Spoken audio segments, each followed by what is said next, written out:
Pada pembelajaran IPA kali ini kita akan mempelajari tentang sistem pencernaan pada manusia. Supaya kalian bisa lebih memahami tentang materi sistem pencernaan manusia, kalian bisa mempelajari terlebih dahulu tentang peta konsep pada sistem pencernaan manusia. Ada dua bagian penting dalam sistem pencernaan pada manusia. Bagian pertama adalah saluran pencernaan.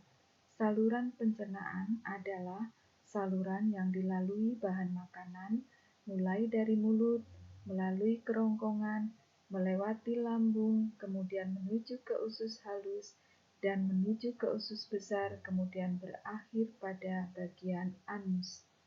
Bagian kedua, kelenjar pencernaan, organ yang mengeluarkan enzim untuk mencerna makanan yang terdapat di mulut, lambung, usus halus, pankreas, dan hati.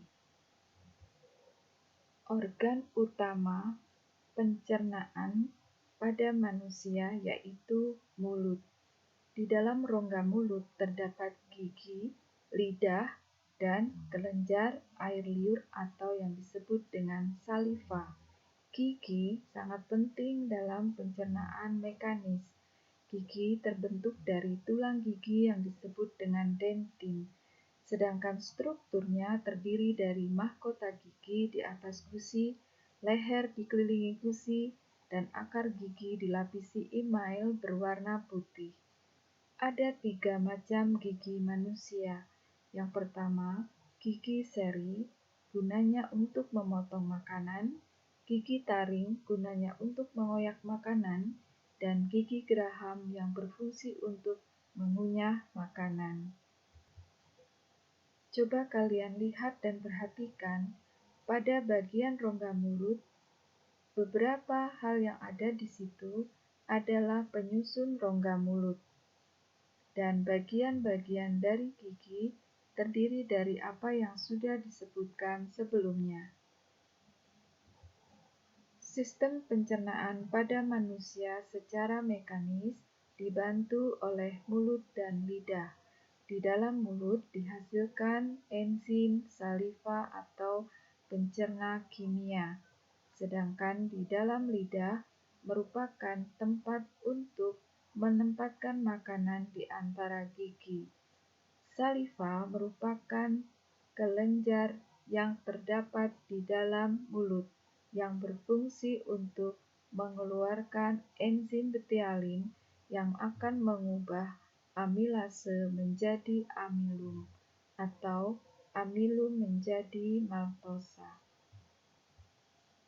Organ berikutnya pada sistem pencernaan pada manusia adalah faring dan esofagus. Esofagus berbentuk lurus, berotot lurik, dan berdinding tebal. Otot kerongkongan berkontraksi mendorong bolus ke lambung dengan gerak peristaltik. Makanan yang sudah dikunyah di dalam mulut kemudian akan diaduk-aduk di dalam lambung. Otot lambung berkontraksi mengaduk-aduk bolus, memecahnya secara mekanis, dan mencampurnya dengan getah lambung. Getah lambung mengandung terdiri dari asam hidroksida atau yang kita sebut HCl, enzim pepsin, dan renin. Masing-masing asam HCl berfungsi untuk membunuh kuman-kuman dan mengaktifkan pepsin. Enzim pepsin mengubah protein menjadi pepton. Renin mengendapkan protein susu. Setelah melalui pencernaan kimiawi di lambung, bolus menjadi bahan kekuningan yang disebut kimus, atau disebut juga dengan bubur usus. Kimus akan masuk sedikit demi sedikit ke dalam usus halus. Bolus yang sudah diubah menjadi kimus kemudian melewati usus halus. Di dalam usus halus terdiri dari 3 bagian, yaitu usus 12 jari yang disebut dengan duodenum. Terdapat lubang yang menghubungkan antara duodenum dengan saluran getah pankreas dan saluran empedu. Yang kedua adalah usus tengah atau yang disebut dengan jejunum. Yang ketiga adalah usus penyerapan atau yang disebut dengan ileum. Di dalam usus halus, makanan diproses dibantu dengan pankreas. Pankreas menghasilkan 3 enzim, yaitu enzim amilase yang berfungsi memecah amilum menjadi maltosa, enzim tripsin yang memecah peptun menjadi asam amino, enzim lipase memecah lemak menjadi asam lemak dan gliserol. Getah empedu berfungsi mengemulsikan lemak sehingga mudah dicerna oleh enzim. Enzim dan cairan dari pankreas dan empedu disalurkan menuju duodenum. Di dalam usus halus, yaitu di bagian usus tengah atau jejunum, terjadi pencernaan makanan terakhir sebelum diserap.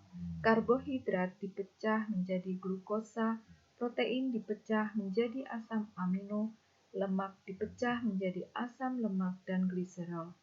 Zat makanan sudah dapat diserap. Penyerapan terjadi di ileum atau usus penyerapan. Pada usus halus terdapat jonjok usus halus atau yang disebut dengan villi, yang terdiri dari banyak mikrovilli.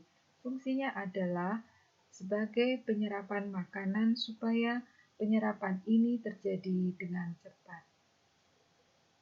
Zat yang larut dalam air akan diserap masuk ke dalam pembuluh darah kapiler, sedangkan zat larut lemak akan diserap dibawa ke pembuluh getah bening dan masuk ke pembuluh darah kapiler. Zat-zat makanan akan masuk ke sistem transportasi untuk diedarkan ke seluruh sel-sel tubuh oleh plasma darah. Di dalam sel-sel tubuh, zat-zat makanan akan dioksidasi oleh oksigen yang dilepaskan hemoglobin yang terdapat di eritrosit, sehingga akan menghasilkan energi, karbon dioksida, dan air. Bagian sisa makanan yang tidak terserap akan menuju pada usus besar. Di dalam usus besar terdiri dari usus buntu, bagian ascending colon, bagian transverse colon, dan bagian descending colon, dan kemudian yang terakhir adalah bagian anus. Pada bagian usus besar, bahan makanan sisa pencernaan yang terdiri atas air dan bahan yang tidak tercerna, misalnya selulosa. Usus besar berfungsi mengatur kadar air pada sisa makanan. Di dalam usus besar, terdapat banyak sekali mikroorganisme yang membantu membusukkan sisa makanan, seperti Escherichia coli. Sisa makanan dan gas yang berbau disebut dengan feses. Feses disimpan di ujung usus besar yang disebut dengan rektum dan akan dikeluarkan melalui anus.